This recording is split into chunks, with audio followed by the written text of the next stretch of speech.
अंगियाओं से सीपीआई-एमएल के विधायक मनोज मंजिल समेत 23 दोषियों को आरा कोर्ट ने उम्र कैद की सजा सुनाई है। बीते मंगलवार को कोर्ट ने अगस्त 2015 में भोजपुर के बड़गांव में जयप्रकाश सिंह की हत्या के मामले में फैसला सुनाया है। इस हत्याकांड में आरोपियों को उम्र कैद के साथ साथ 25,000 रुपए का जुर्माना देना होगा। इस सजा के बाद से मनोज मंजिल की विधायकी पर खतरा मंडरा रहा है।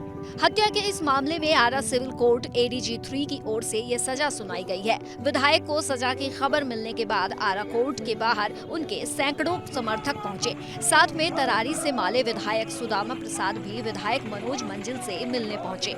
इस मामले में विधायक मनोज मंजिल ने कहा कि फंसाया गया है, राजनीतिक साजिश है, हम हाईकोर्ट में अपील करेंगे। 2024 2:15 बजे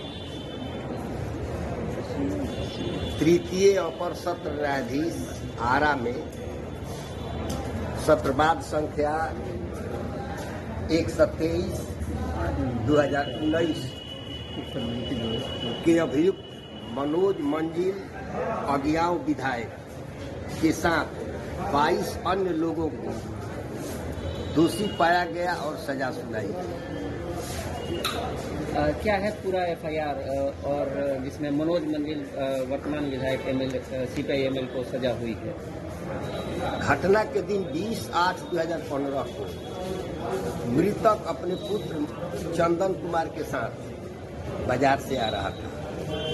उसको नरियाडीह और बड़गांव के बीच खड़ौंजा रोड पर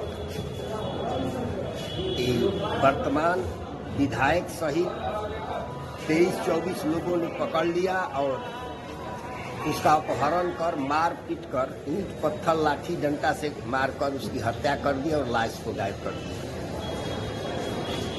बाद में पुलिस ने लाश को बरामद किया और परिजनों ने जाकर लाश का पहचान सदर अस्पताल आरा में किया।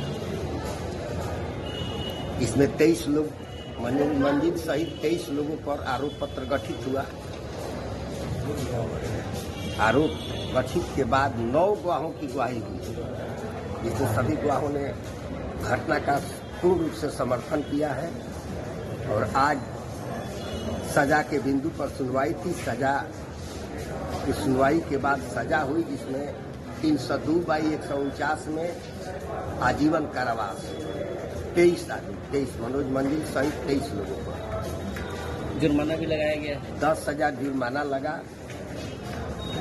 364 में 3 बरस सजा और 10,000 जुर्माना। 201/149 में 3 बरस सजा, 5,000 अर्थदंड की सजा सुनाई गई। विक्टिम कंपनसेशन स्कीम के तहत मृतक के परिजनों को कुछ ऐसा तो कुछ अभी नहीं सुनाया गया है, उसके लिए तो अप्लाई करना पड़ेगा ना। हमें फंसाया गया है, हम हाई कोर्ट में अपील करेंगे और शहीद आजम भगत सिंह और बाबा साहब डॉक्टर भीमराव अंबेडकर की सपना अपने सीने में संजो करके रखेंगे। हिंदुस्तान के दलितों, उत्पीड़ितों, मजदूर, किसानों, नौजवानों और महिलाओं के जो मुक्ति, मर्यादा और हक अधिकार की लड़ाई है, जो जनवाद और जमीन की लड़ाई है, नौजवानों की रोजगार और नौकरी की लड़ाई है, वृद्धाओं के पेंशन की लड़ाई है, वो लड़ाई हम बिल्कुल जिंदा रहेगा। वो लड़ाई और ऊंचा उठेगा और हम बाहर आएंगे तो वही उसी तरीके से, उसी तेवर के साथ क्रांतिकारी जन आंदोलन, नौजवानों का, गरीब गुरबों का, दलितों, उत्पीड़ितों का, अति पिछड़ों का, ये लड़ाई जारी रहेगा। और निश्चित तौर पे ये जो कोशिश है हमको सजा करा करके गरीबों की आवाज को खामोश करने का, यह आवाज खामोश नहीं होगा और बुलंद को आजीवन कारावास की सजा सुनाई गया है, क्या कहेंगे? ये तो नया राज हुआ है, नई सरकार बनी है और हम लोग देख रहे हैं कि कई तरह से इस सरकार के जरिए माने कार्यपालिका, विधायिका, जितने भी इसके रूप हैं, सबके जरिए भूमिहीन गरीब किसानों की लड़ाई को कमज़ोर करने का प्रयास किया जा रहा है। एक ऐसे केस में जिसमें अभी तक तो बॉडी भी बरामद नहीं हुई, जिनके अपहरण की बात हुई या हत्या की बात हुई, तो अभी जो फोरेंसिक जांच रिपोर्ट है, उस रिपोर्ट में भी माने ये बात साबित नहीं हुई कि ये उन्हीं की डेड बॉडी है। जो डेड बॉडी पुलिस ने पेश किया, तो अब कई तरह से, कल ही जिस तरह से विश्वास मत सरकार ने हासिल किया, माने कहा जाए कि विरोधी दल के 3 विधायकों को माने पुलिस के जरिए उठवा लिया गया। पूरा प्रशासन जो है इसमें मिला हुआ था। एक तरह से कहिए कि पुलिस और नौकरशाही के जरिए इस बार की सरकार बनाई गई नीतीश कुमार की। एमएलए विधायक को सजाए हुए हैं, किस मामले में सजाया हुआ है? अजीमाबाद 51/2015 302, 364, 301 IPC। ये कब हत्या हुई थी? हत्या हुई है 20/8/15 को। किनकी हत्या हुई थी? बता रहे हैं। एक मिनट हाँ बताइए, मृतक क्या नाम था? जयप्रकाश सिंह।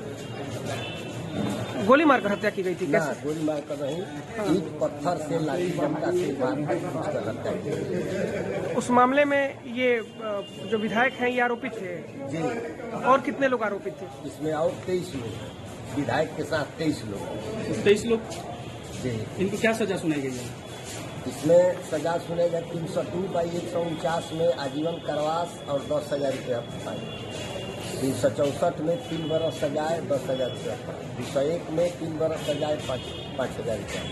मैंने कुल मिलाकर उम्र कैद की सजा है? उम्र कैद 23 लोगों को उम्र कैद हुआ है। 300 लोगों का उम्र कैद हुआ है और टोटल 25,000 रुपया फाइन हुआ है। दरअसल अजीमाबाद थाना क्षेत्र के बड़गांव में 20 अगस्त को हुई माले नेता सतीश यादव की हत्या के हफ्ता भर बाद चौड़ी थाना क्षेत्र के बेरथ पुल के पास नहर किनारे से एक शव बरामद किया गया था। शव बरामद किए जाने के बाद उसकी शिनाख्त नहीं हो पाई थी। बाद में आरा सदर अस्पताल में शव का पोस्टमार्टम कराए जाने के दौरान जेपी सिंह के पुत्र चंदन ने उसकी शिनाख्त अपने पिता के रूप में की थी। इस बात की पुष्टि के लिए पुलिस शव की FSL जांच के लिए पटना भेज दिया था, जिस रिपोर्ट का इंतजार पुलिस अब तक कर रही है। इस बीच इस मामले में जेपी सिंह के बेटे के बयान पर 24 नामजदों के खिलाफ मामला दर्ज किया गया था। एक आरोपित को चार्जशीट नहीं किया गया था, उसके खिलाफ पुलिस को साक्ष्य नहीं मिले थे। वहीं अपने साथी विधायक के न्यायालय द्वारा सजा सुनाने पर तरारी से माले विधायक सुदामा प्रसाद ने बिहार की नई सरकार पर हमला बोला। कहा कि ऐसे केस में सजा हुई है जिसमें अभी तक बॉडी भी बरामद नहीं हुई है। जिनके अपहरण या हत्या की बात हो रही है, तो अभी फोरेंसिक जांच की रिपोर्ट में यह बात साबित नहीं हुई कि यह उन्हीं जयप्रकाश सिंह की डेड बॉडी है जिसे पुलिस ने पेश किया था।